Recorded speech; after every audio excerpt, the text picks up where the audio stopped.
कभी शराब नहीं पी, कभी सिगरेट नहीं पी, लेकिन फिर भी कैंसर हो गया। ऐसा कैसे हो सकता है? कैंसर को बेहतर समझने के लिए हमें इंसानों की बॉडी के अंदर मौजूद सेल्स को समझना होगा। हर दिन 330 बिलियन सेल्स हमारी बॉडी के अंदर मरते हैं और नए जन्म लेते हैं। जब युवराज सिंह को कैंसर हुआ, संजय दत्त को कैंसर हुआ, तो कीमोथेरेपी कराते वक्त भी वो एक्सरसाइज कर रहे थे। इस लेवल का डेडिकेशन होना जरूरी है कैंसर से लड़ने के लिए। दुनिया भर में करीब 42% कैंसर के केसेस प्रिवेंटेबल हैं। और ये वो 5 चीजें हैं जो आपको करनी है अगर आपको कैंसर से बचना है तो। नमस्कार दोस्तों, कैंसर एक ऐसी बीमारी है जिसका डर लोगों को शायद से सबसे ज्यादा सताता है। क्वीन फिल्म में एक बड़ा जाना माना डायलॉग था जहां पर लीड कैरेक्टर रानी कहती हैं, गुप्ता अंकल को ना कैंसर हो गया। उन्होंने कभी शराब नहीं पी, सिगरेट नहीं पी, फिर भी कैंसर हो गया। इससे अच्छा तो पी लेते। गुप्ता अंकल ने कभी शराब सिगरेट नहीं पी, लेकिन फिर भी उन्हें कैंसर हो गया। इससे अच्छा तो वो पी ही लेते। ऑब्वियसली एक कॉमेडी सीन था, लेकिन बहुत से लोगों के दिमाग में यही बात एक्चुअली में होती है। कई लोग किसी ऐसे इंसान को जरूर जानते हैं जिसने अपनी पूरी जिंदगी में ना कभी शराब पी, ना कभी स्मोक किया, लेकिन फिर भी उसे कैंसर हो गया। ऐसा कैसे हो सकता है? दूसरी तरफ ऐसे भी कई इंसान हैं जिन्होंने जिंदगी भर स्मोक किया, शराब पी, लेकिन फिर भी उन्हें कैंसर नहीं हुआ। सच बात यह है दोस्तों कि कैंसर अपने आप में एक बड़ा कॉम्प्लेक्स टॉपिक है। इस बात में कोई डाउट नहीं कि अल्कोहल पीने से 7 अलग अलग टाइप के कैंसर के रिस्क बढ़ते हैं, जैसे कि liver cancer, breast cancer, oesophagus cancer. और स्मोकिंग से lung cancer, mouth cancer, throat cancer और पैनक्रियाटिक कैंसर जैसे 16 अलग अलग कैंसर टाइप्स का रिस्क बढ़ता है। लेकिन कैंसर सिर्फ 16 प्रकार के नहीं होते, बल्कि 200 से ज्यादा अलग अलग टाइप के कैंसर होते हैं, डिपेंडिंग अपॉन ये हमारे शरीर में कहां से स्टार्ट होता है। तो अल्कोहल और स्मोकिंग डेफिनेटली 2 बड़े कारण हैं कैंसर के पीछे, लेकिन इसके अलावा भी कैंसर के बहुत से कारण हैं। क्या हैं ये कारण जिन्हें हटाकर आप अपने कैंसर होने का रिस्क कम कर सकते हो? एग्जैक्टली ये बीमारी कैसे काम करती है और क्यों इंसानों के लिए इतनी हानिकारक होती है? आज के इस वीडियो में आइए कैंसर को गहराई से समझते हैं।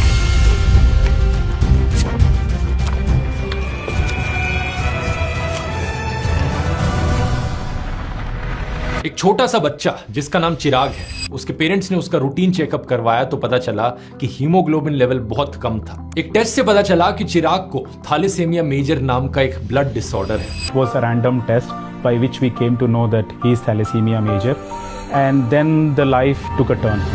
इसकी वजह से बॉडी सही से हीमोग्लोबिन और healthy red blood sales produce नहीं कर पाती, यानी कि जिंदगी भर चिराग को ब्लड ट्रांसफ्यूजन की जरूरत पड़ेगी। इंडिया में हर साल करीब 10 से 15 हजार बच्चे थैलेसीमिया से ग्रसित पाए जाते हैं। कोई हैरानी की बात नहीं है कि इंडिया को thalassemia capital of the world बुलाया जाता है। ये एक इनहेरिटेड बीमारी है, यानी कि आपके परिवार में अगर किसी को है तभी आपको ये होगी, लेकिन थैलेसीमिया से कैंसर का रिस्क बढ़ सकता है। 2015 में ताइवान में एक स्टडी करी गई थी जिसने बताया कि जनरल पॉपुलेशन के मुकाबले थैलेसीमिया के पेशेंट्स में 52% ज्यादा कैंसर होता है। हर 3 हफ्ते में जब चिराग को ट्रांसफ्यूजन के लिए अस्पताल ले जाया जाता तो वो अपने पेरेंट्स से पूछता कि मेरे दोस्त तो हॉस्पिटल नहीं जाते, मुझे ही क्यों ले जाया जा रहा है? My friends doesn't go any hospital. Why always I had to go? I used to say, it's not like the beta. They also go for fever, something and all like that only. So he was very small, so okay mama, okay fine. लेकिन जब चिराग 7-8 साल का हुआ तो कुछ उसे समझ आने लगा कि उसके साथ ही कोई इशू है, जिसकी वजह से उसे हर 3 हफ्ते में हॉस्पिटल जाना पड़ता है। एक दवाई के साथ चिराग उस ट्रांसफ्यूजन प्रोसीजर के साथ एडजस्ट करने लगा। जब आईवी की लाइन उसे चुभती तो वो रोता भी नहीं था, लेकिन दर्द पेरेंट्स को होता था। फिर एक दिन एक डॉक्टर ने उन्हें एक DKMS के बारे में बताया, जो स्टेम सेल रजिस्ट्री है। अब कैंसर को समझने के लिए दोस्तों स्टेम सेल्स को समझना बहुत जरूरी है, क्योंकि स्टेम सेल्स और कैंसर का एक बहुत बड़ा लिंक है। क्या होते हैं ये स्टेम सेल्स? आप इनके नाम से थोड़ा अंदाजा लगा सकते हो। स्टेम सेल्स ऐसे सेल्स जिनसे दूसरे सेल्स बनते हैं। ये खुद को अलग अलग प्रकार के सेल्स में बदल सकते हैं। इसके साथ साथ स्टेम सेल्स खुद को रेप्लिकेट भी कर सकते हैं। यही वो सेल्स हैं जिनसे ब्लड सेल्स बनते हैं, स्किन सेल्स बनते हैं, मसल सेल्स बनते हैं। यही सेल्स डैमेज टिश्यू को रिपेयर भी कर सकते हैं, और इसीलिए ब्लड कैंसर और ब्लड डिसऑर्डर के इलाज के लिए स्टेम सेल्स बहुत ही आवश्यक है। प्रेगनेंसी की शुरुआत में जब एक फर्टिलाइज्ड एग ब्लास्टोसिस्ट बनता है, एक बहुत ही अर्ली स्टेज एम्ब्रियो की बच्चे बनने से पहले, तो ब्लास्टोसिस्ट के अंदर जो स्टेम सेल्स पाए जाते हैं उन्हें एम्ब्रियोनिक स्टेम सेल्स कहा जाता है। और ये ऐसे सेल होते हैं जो बॉडी के किसी भी सेल का रूप ले सकते हैं। लेकिन अनफॉर्चुनेटली जब इंसान बड़े होते हैं, एडल्ट ह्यूमन ह्यूमंस में कोई भी ऐसे स्टेम सेल नहीं होते जो किसी भी तरह के सेल में बदल सके। एडल्ट्स में स्टेम सेल्स, जिन्हें सोमैटिक स्टेम सेल्स भी कहा जाता है, वो शरीर के जिस टिश्यू या ऑर्गन में होते हैं उसी के हिसाब से वो डिफरेंशिएट कर पाते हैं। जैसे कि हमारे ब्रेन में जो स्टेम सेल्स हैं वो सिर्फ ब्रेन सेल्स में ही कन्वर्ट हो पाते हैं। हमारी स्किन वाले जो स्टेम सेल्स हैं वो सिर्फ स्किन सेल्स ही बन पाते हैं। और हमारे खून में जो ब्लड स्टेम सेल्स हैं वो अलग अलग तरह के ब्लड सेल्स में ही कन्वर्ट हो पाते हैं। ओवरऑल देखा जाए दोस्तों तो हमारी बॉडी में करीब 400 अलग अलग टाइप के सेल्स होते हैं, जैसे कि red blood cells, white blood cells, nerve cells, fat cells, skin cells. सितंबर 2023 में की गई इस रिसर्च को देखिए। इसके अनुसार सभी सेल्स का जो टोटल नंबर है हमारी बॉडी में वो ट्रिलियंस में है। एक छोटे बच्चे में 17 ट्रिलियन सेल्स होते हैं, एक एवरेज एडल्ट फीमेल में 28 ट्रिलियन और एक एवरेज एडल्ट मेल में 36 ट्रिलियन यानी कि 36 लाख करोड़ सेल्स होते हैं। हर रोज हमारी बॉडी में बिलियंस ऑफ सेल्स मरते रहते हैं और बिलियंस ऑफ सेल्स नए भी बनते रहते हैं। स्पेसिफिकली कहा जाए तो 330 बिलियन सेल्स यानी कि हमारे शरीर में टोटल नंबर ऑफ सेल्स के करीबन 1% हर रोज रिप्लेस होते हैं। फिलोसॉफिकली एक कहावत है जो यहां पर कही जाती है कि आप आज सुबह जो इंसान थे, अभी शाम को आप वो इंसान नहीं हो। आप पल पल बदलते रहते हो एक नदी की तरह। ये बात हमारी बॉडी के कॉन्टेक्स्ट में लिटरली भी सच है। और ये पल पल बदलना, सेल्स का दिन प्रतिदिन रीजनरेट होना, ये काम स्टेम सेल्स के द्वारा किया जाता है। अलग अलग टिश्यूज में जो रीजनरेशन होता है उस टिश्यू के स्टेम सेल के द्वारा किया जाता है। लेकिन इस सब में एक ऑर्गन हमारी बॉडी का बहुत ही अनोखा है, हमारी लिवर।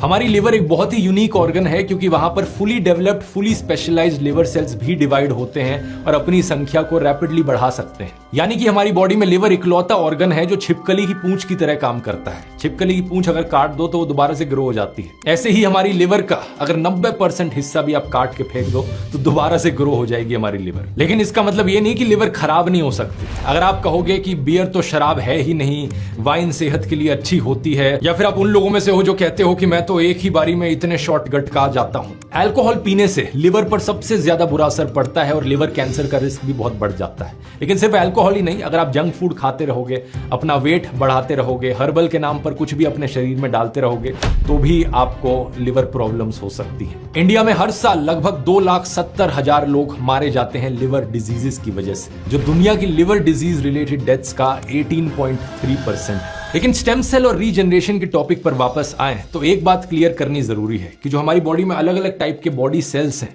उनका खुद को रिन्यू करने का, रीजनरेट करने का जो रेट है वो भी अलग अलग होता है। जैसे कि मई 2008 की इस मेजर स्टडी ने बताया कि हर साल बॉडी के 10% फैट सेल्स रिप्लेस होते हैं। इसका मतलब बॉडी के अंदर सारे फैट सेल्स को रिप्लेस करने में करीब 10 साल का समय लगता है। एक बड़ा इंटरेस्टिंग साइड टॉपिक है यहाँ पर कि क्या हमारे ब्रेन सेल्स भी रीजनरेट कर सकते हैं। इस पर काफी समय से साइंटिफिक डिबेट रही है। माना जाता है कि हमारे दिमाग में ज्यादातर न्यूरॉन्स हमारे बर्थ के समय तक ही बन जाते हैं, करीब 100 बिलियन न्यूरॉन्स। लेकिन रीसेंट रिसर्च ने इंडिकेट किया है कि एक लिमिटेड न्यूरोजेनेसिस यानी कि ब्रेन सेल्स का रीजनरेट होना दिमाग के केवल 2 हिस्सों में देखा गया है। एक है हिप्पोकैम्पस जो हमारी मेमोरीज, लर्निंग और इमोशंस में इन्वॉल्व होता है, और दूसरा ऑल्फैक्टरी बल्ब जो स्मेल करने के लिए रिस्पॉन्सिबल है। In the hippocampus and in the olfactory bulb, there are 2 regions where new neurons are made throughout life.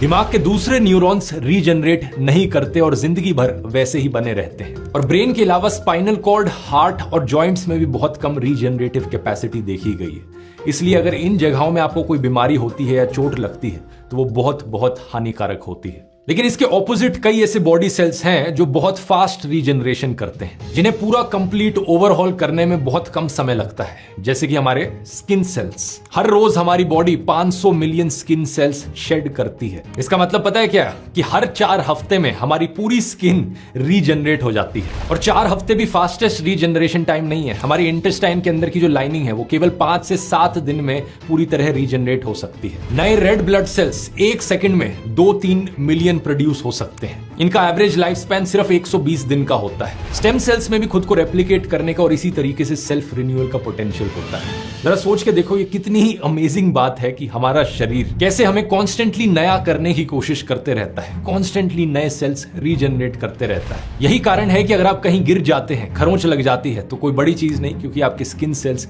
Regenerate हो जाते हैं। अगर आप ब्लड डोनेट करते हैं अपना, तो ब्लड वॉल्यूम यानी कि प्लाज्मा केवल 24 घंटे में रिस्टोर हो जाता है। जितने ही रेड ब्लड सेल्स आपने किसी और को दिए, 4 से 6 हफ्ते में वो वापस आ जाते हैं। ये पूरा मामला है रिप्लेनिशमेंट का, रिपेयर का और रीजनरेशन का। लेकिन अगर ऐसा हो कि किसी सेल में जीन डैमेज हो जाए, तो क्या होगा? अगर आपको याद हो, एवोल्यूशन वाले वीडियो में मैंने समझाया था कि डीएनए, जीन्स और जीन म्यूटेशंस क्या होती हैं। जीन को एक तरह से प्रोग्राम की तरह समझ सकते हो, जिनमें डिटेल्ड सेट ऑफ इंस्ट्रक्शंस होती हैं सेल के लिए। अगर सेल्स की जीन्स में कुछ बदलाव आ जाता है या कोई एरर आ जाता है तो इसे म्यूटेशन कहा जाता है, और इसकी वजह से सेल ग्रोथ डिस्टर्ब हो सकती है। ऐसी सिचुएशन के लिए हमारी बॉडी के पास कुछ ऑप्शंस अवेलेबल होते हैं, कुछ मैकेनिज्म्स हमारी बॉडी के अंदर जो जीन डैमेज के खिलाफ फाइट करते हैं, जैसे कि P53 ट्यूमर सप्रेसर जीन। ये एक सिक्योरिटी गार्ड की तरह है। ये वाली जीन जो प्रोटीन प्रोड्यूस करती है वो डैमेज्ड जीन को रिपेयर करने का काम कर सकता है। इसी तरीके से एक जीन होती है जो फिल्टर की तरह काम करती है। अगर कोई सेल बहुत पुराना या डैमेज्ड हो जाए तो जीन उसे मरने की इंस्ट्रक्शन दे देती है। इस प्रोसेस को प्रोग्राम्ड सेल डेथ या अपोप्टोसिस कहा जाता है। सेल से वहां पर लिटरली कहा जा रहा है कि भाई तुम्हारा काम खत्म हो गया, अब गायब हो जाओ यहां से। दूसरी कुछ और जीन्स हैं जो मैकेनिक की तरह काम करती हैं, डैमेज्ड जीन्स को रिपेयर करने का काम करती हैं। तो मोटे मोटे तौर पर देखा जाए, अगर हमारे सेल्स में कोई डैमेज पहुंच रहा है तो हमारी बॉडी के पास सिक्योरिटी गार्ड जीन्स है, फिल्टर जीन्स है, मैकेनिक जीन्स है। इन सब के द्वारा हमारे डैमेज्ड सेल्स को बढ़ने से रोका जा सकता है, रिपेयर किया जा सकता है, या उन्हें बॉडी से हटाया भी जा सकता है। लेकिन सोचने वाली बात यह है कि तब क्या होगा अगर ये वाली जीन्स ही अपने आप में डैमेज हो जाए, तो ये सिक्योरिटी गार्ड, फिल्टर और मैकेनिक ही डैमेज हो जाए, फिर कौन इनके काम संभालेगा? अनफॉर्चुनेटली कोई नहीं, और ऐसी ही सिचुएशन को कैंसर कहा जाता है। Cancer. We're going to cure cancer. Mutation की वजह से अगर किसी सेल की जीन डैमेज हो जाए और वो अनकंट्रोल्ड तरीके से ग्रो करने लगे, फैलने लगे, तो ऐसे सेल को कैंसर सेल बुलाया जाता है। कैंसर सेल्स इतने आउट ऑफ कंट्रोल हो जाते हैं कि वो नॉर्मल हेल्दी सेल्स के रास्ते में भी रोड़ा अटका देते हैं। इन कैंसर सेल्स में अक्सर ये भी काबिलियत होती है कि ये दूसरे टिश्यूज को इन्फिल्ट्रेट कर सके। यही कारण है कि कैंसर बॉडी के किसी एक हिस्से से शुरू होता है, लेकिन धीरे धीरे अगर उसे रोका ना गया तो बॉडी के और पार्ट्स में भी फैलने लग जाता है। जब एक बॉडी पार्ट से आया कैंसर सेल बॉडी के दूसरे पार्ट्स में फैलने लगता है तो इस प्रोसेस को मेटास्टेसिस करके बुलाया जाता है। हमारे शरीर की नॉर्मल फंक्शनिंग पूरी तरीके से डिस्टर्ब हो जाती है इसकी वजह से। ऐसे जीन डैमेजेस होने के पीछे एग्जैक्टली क्या कारण होते हैं और इनसे कैसे बचा जा सकता है, इसकी बात वीडियो के एंड में करेंगे। अभी बात करते हैं ट्रीटमेंट की। कैंसर की सबसे फेमस ट्रीटमेंट होती है कीमोथेरेपी। इन कैंसर सेल्स को खत्म किया जाना किसी पावरफुल केमिकल की मदद से, इसी प्रोसेस को कीमोथेरेपी कहा जाता है। इस प्रोसेस की सबसे बड़ी प्रॉब्लम यह है कि ये पावरफुल केमिकल्स कैंसर सेल्स को तो मार देते हैं, लेकिन साथ ही साथ कुछ अच्छे हेल्दी सेल्स को भी खत्म कर देते हैं। कीमोथेरेपी की केमिकल्स उन सेल्स को टारगेट करते हैं जो डिवीजन के प्रोसेस के बीच में होते हैं। तो जो भी फास्ट रीजनरेटिंग हेल्दी सेल्स हैं बॉडी के, कैंसर सेल्स के साथ साथ उन पर भी हमला होता है। यही कारण कि जो लोग कीमोथेरेपी करा रहे होते हैं वो लोग अक्सर गंजे हो जाते हैं, क्योंकि हमारे हेयर फॉलिकल सेल्स बड़े ही फास्ट रीग्रोइंग सेल्स हैं। साथ ही साथ मैंने क्या कहा था, हमारी इंटेस्टाइन के अंदर जो सेल्स हैं वो भी बड़ी जल्दी जल्दी रीग्रो करते हैं। इसलिए कीमोथेरेपी के दौरान डाइजेस्टिव प्रॉब्लम्स होती हैं, वॉमिटिंग आती है, डायरिया आता है। इसके अलावा हमारे बोन मैरो सेल्स भी डिस्ट्रॉय हो जाते हैं। बोन मैरो हमारी हड्डियों के अंदर पाया जाने वाला सॉफ्ट स्पॉन्जी टिश्यू होता है। एक होता है येलो बोन मैरो, जहां ऐसे स्टेम सेल्स होते हैं जो फैट, कार्टिलेज या बोन सेल्स बन जाते हैं। दूसरा होता है रेड बोन मैरो, जहां ब्लड स्टेम सेल्स होते हैं जो red blood cells, white blood sales या प्लेटलेट्स बन जाते हैं। तो क्योंकि मैंने कहा था हमारे ब्लड सेल्स भी बड़े फास्ट रीग्रोइंग सेल्स हैं, तो कीमोथेरेपी की वजह से ये भी डैमेज हो जाते हैं। रेड ब्लड सेल्स की कमी की वजह से एनीमिया हो सकता है, हीमोग्लोबिन लेवल अक्सर नीचे गिर जाता है। प्लेटलेट्स जो होते हैं वो ब्लड क्लॉटिंग में मदद करते हैं। जब हमें चोट लगती है, कहीं पे वुंड आता है, तो ये आकर उस वुंड को हील करते हैं, लेकिन अगर ये कम होंगे तो एक्सेसिव ब्लीडिंग होगी वुंड में। व्हाइट ब्लड सेल्स हमारी इम्यूनिटी में मदद करते हैं। अगर हमें सर्दी जुकाम हो गया तो उससे फाइट बैक करते हैं वो। लेकिन कीमोथेरेपी की वजह से अगर व्हाइट ब्लड सेल्स कम होंगे तो बाकी और बीमारियों के होने के चांस भी बढ़ जाते हैं। इसलिए डॉक्टर सजेस्ट करते हैं कीमोथेरेपी के दौरान बैलेंस्ड न्यूट्रिशियस डाइट होनी चाहिए, अच्छी नींद पूरी करनी चाहिए, आपको स्ट्रेस से दूर रहना चाहिए, रेगुलर हैंड वॉशिंग करनी चाहिए, मास्क पहनना है, फूड हाइजीन की मदद से बैक्टीरियल और वायरल इन्फेक्शन से बचा जाए, रेगुलर एक्सरसाइज करनी बहुत जरूरी हो जाती है। बॉलीवुड एक्टर संजय दत्त का जब कैंसर ट्रीटमेंट हुआ था तो उनकी ऑन्कोलॉजिस्ट डॉक्टर सेवंती लिमाई ने बताया कि कीमोथेरेपी वाले दिन पर भी वो ट्रेडमिल पर दिखते थे, 1 घंटा एक्सरसाइज करते थे। शायद यही कारण कि आज वो इतने अच्छे से रिकवर कर पाए हैं। अब मान लीजिए कीमोथेरेपी से कैंसर सेल्स तो खत्म हो गए, लेकिन सवाल आता है कि अब जो हेल्दी ब्लड सेल्स डिस्ट्रॉय हुए हैं उन्हें कैसे रिस्टोर किया जाए। इसके लिए किया जाता है स्टेम सेल ट्रांसप्लांट, जिसे बोन मैरो ट्रांसप्लांट भी कहा जाता है। ये ब्लड कैंसर और ब्लड डिसऑर्डर पेशेंट्स के लिए एक ट्रीटमेंट का ऑप्शन होता है। कुछ केसेस में इंसान के खुद के कुछ हेल्दी स्टेम सेल्स ही उसको दिए जा सकते हैं। ऐसे केस में इसे कहा जाता है autologous stem cell transplant. Patient की एक बाह से खून जाता है एक एफरेसिस मशीन में, स्टेम सेल्स को यहां पर अलग किया जाता है और बचा हुआ खून दूसरी बाह से वापस दिया जाता है। कीमोथेरेपी से कैंसर सेल्स को खत्म किया जाता है और इसके बाद उन स्टेम सेल्स को वापस दिया जाता है। कई केसेस में दूसरे डोनर की जरूरत पड़ती है क्योंकि पेशेंट की खुद की बॉडी में बोन मैरो की पर्याप्त मात्रा ही नहीं होती, हेल्दी ब्लड सेल्स मिल ही नहीं पाते उतने। ऐसे केस में इसे कहा जाता है एलोजेनिक स्टेम सेल ट्रांसप्लांट। जिस तरह ब्लड लेने के लिए डोनर के साथ आपका ब्लड ग्रुप मैच करना जरूरी है, इसी तरह स्टेम सेल्स लेने के लिए मैच करना जरूरी है आपका HLA टाइपिंग। इसका फुल फॉर्म होता है ह्यूमन ल्यूकोसाइट एंटीजन टाइपिंग। ज्यादा डिटेल्स में जाए बिना ये जान लीजिए कि HLA इम्यून सिस्टम का एक इंपॉर्टेंट हिस्सा होता है। आपके भाई या बहन के साथ आपका HLA टाइपिंग परफेक्टली मैच करे, इसकी प्रोबेबिलिटी 25% होती है। आपके पेरेंट्स के साथ ये कभी मैच नहीं कर सकता क्योंकि एक हिस्सा आपके एक साइड के पेरेंट्स से आता है, दूसरा हिस्सा दूसरी साइड के पेरेंट्स से। तो अगर भाई बहन के साथ कोई मैच ना निकले तो किसी अनरिलेटेड इंसान से आपको HLA टाइप मैच कराना होता है और ये परफेक्ट मैच होने का चांस बहुत बहुत कम हो जाता है। 1 लाख में से 1। दुनिया में हर 1 लाख लोगों में से एक ही इंसान ऐसा मिलेगा जिसके साथ आपका HLA टाइप मैच कर रहा हो। कैसे ढूंढे जाए मैचिंग डोनर्स ऐसे केस में? यहां रोल आता है दोस्तों स्टेम सेल रजिस्ट्री DKMS का। ये ग्लोबल नॉन प्रॉफिट ऑर्गेनाइजेशन है जिसकी टैगलाइन है हम ब्लड कैंसर को खत्म करते हैं। ये अपना एक वर्ल्ड वाइड डेटाबेस बनाकर रखते हैं। इस डेटाबेस में से ही चिराग के लिए एक डोनर मिल गए, वही चिराग जिनकी कहानी मैंने आपको वीडियो के शुरू में बताई थी। ये डोनर थे रोमन सिमिंस्की, जो नेटिवली रशिया से हैं लेकिन 2005 से जर्मनी में सेटल्ड हैं। रोमन एक प्रिसिशन मैकेनिक हैं लेकिन किक बॉक्सिंग करना पसंद करते हैं। एक बार उनकी किक बॉक्सिंग टीम ने ब्लड डोनेट किया। रोमन भी स्कूल के टाइम से ब्लड डोनेट करते रहे हैं, इसलिए उन्होंने भी किया। उनसे पूछा गया कि आप एक स्वैब सैंपल देना चाहेंगे? मुंह के अंदर डालकर गाल के पास से स्वैब सैंपल लिया जाता है। तो उन्होंने कहा हाँ क्यों नहीं। ये करने के करीब 1 साल बाद रोमन को DKMS ने कॉन्टैक्ट किया, कहा कि आपकी HLA टाइपिंग किसी के साथ मैच हो गई है, आप स्टेम सेल डोनेट कर सकते हो अपने। रोमन कहते हैं कि उनके लिए जरूरी नहीं था कि वो किसे डोनेट करने जा रहे हैं, बल्कि बस ये जरूरी था कि उनके डोनेट करने से किसी की जान बचेगी। उन्होंने हाँ कहा और अपने स्टेम सेल्स डोनेट कर दिए चिराग को। Das war mir jetzt nicht wichtig zu wissen an wen, sondern dass meine Spende jetzt ein Leben retten kann. Stem cells दोस्तों हमारे बोन मैरो के अलावा हमारे पेरिफेरल ब्लड में भी पाए जाते हैं, यानी कि वो खून जो हमारे हार्ट, आर्टरीज, वेन्स और कैपिलरीज में दौड़ता है। स्टेम सेल डोनेशन सुनने में अपने आप में बहुत ही भारी भरकम शब्द लगता है, लेकिन ये एक्चुअली में सिर्फ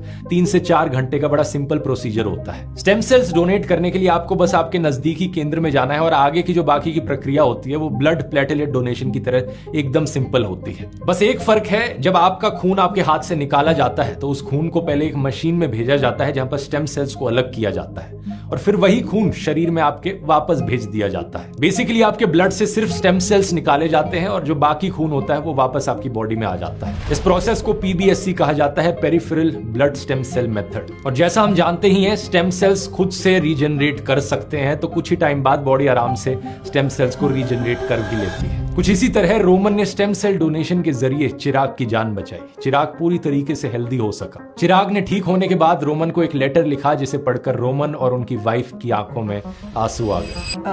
Als der erste Brief von Chirag ankam, waren wir alle überwältigt.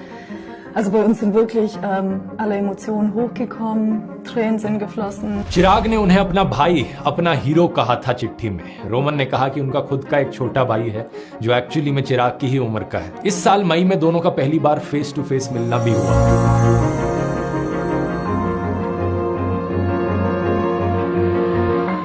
ठीक इसी तरीके से आप भी किसी की जान बचा सकते हैं दोस्तों। आप भी किसी के लिए एक देवदूत बन सकते हैं।